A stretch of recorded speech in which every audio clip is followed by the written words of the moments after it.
Hello and Assalamu alaikum everyone. My name is Dr. Zuhair and you're watching Quantum Consciousness. आज के इस 2B part में हम discuss करेंगे कि कैसे डीकोहेरेंस और कोहेरेंस इंपॉर्टेंस रखती है यकसा और गफला में। आज हम एक बहुत गहरी और नई सोच पर बात करेंगे, गफला और यकसा, यानी रूहानी सोया रहना और रूहानी जागना। मगर इस दफ़ा हम सिर्फ इसे दीन और रूहानी ज़बान में नहीं समझेंगे। हम इसे आज एक नई मिसाल के जरिए देखेंगे जो क्वांटम फिजिक्स से आती है, कोहेरेंस एंड डीकोहेरेंस। लेकिन रूहानियत और फिजिक्स दोनों एक ही बात अलग ज़बानों में बयान करती हैं। गफला असल में रूहानी डीकोहेरेंस है। इंसान अपने असल मकसद को भूल जाता है, उसकी सोच बिखर जाती है, वो एक ही वक्त में हज़ारों ख्वाहिशों के पीछे भागता है। उसकी रूह की वाइब्रेशंस इकट्ठा नहीं रहती बल्कि टूट फूट जाती हैं। कुरान कहता है, और उन लोगों की तरह ना हो जो अल्लाह को भूल गए, तो अल्लाह ने उन्हें अपना आप भुला दिया। यह गफला है, अपनी असल रियलिटी को भूलकर बिखर जाना। अब आते हैं यकसा पर। यकसा असल में रूहानी कोहेरेंस है। ये वो हालत है जहां इंसान जाग जाता है, अपनी असल मंजिल को पहचानता है और उसकी सारी एनर्जी एक मरकज़ पर जमा हो जाती है, यानी अल्लाह की तरफ रुजू करना। सूफीज़म के बुजुर्ग कहते हैं, यकसा वो पल है जब रूह अपने असल घर को याद कर लेती है। यही कोहेरेंस है। ये एक ऐसी हार्मनी है जो इंसान को अंदर से रोशन कर देती है।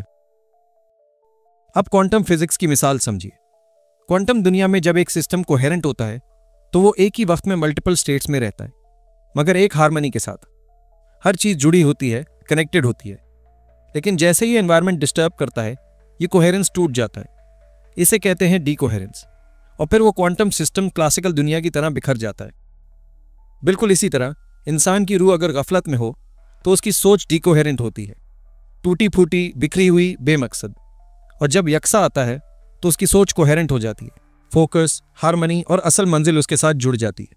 यानी रूहानियत और क्वांटम फिजिक्स एक ही बात को अलग अलग तरीके से बयान करती है। सोचिए एक इंसान की जिंदगी, वो रोजाना सुबह उठता है, काम पर जाता है, पैसे बनाता है। रात को जब वो थक जाए और सोने लगे तो ये भी ना सोचे कि उसका असल मकसद क्या है। ये गफलत है, डीकोहेरेंस।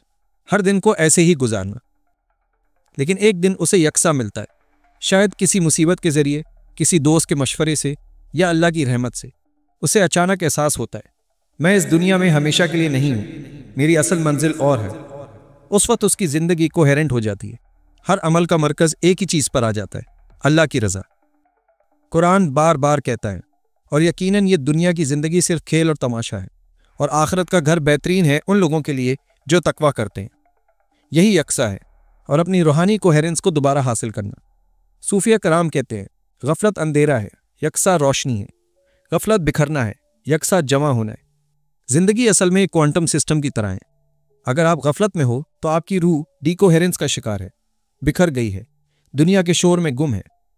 और अगर आप यकसा हासिल कर लेते हो तो आप कोहेरेंट हो जाते हो, अल्लाह के साथ जुड़े हुए, अपनी असल मंजिल की तरफ रुजू करते हुए। तो अब सवाल वही है जो सबसे गहरा है, मैं कौन हूं? अगर मैं गफलत में हूं तो मैं अपनी पहचान भूल चुका हूं। अगर मैं यकसा में हूं तो मैं अल्लाह का बंदा हूं और मेरी असल मंजिल उसी की तरफ है।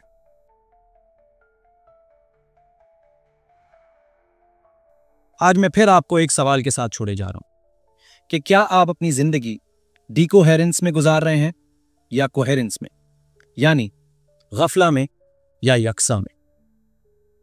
अल्लाह हाफिज।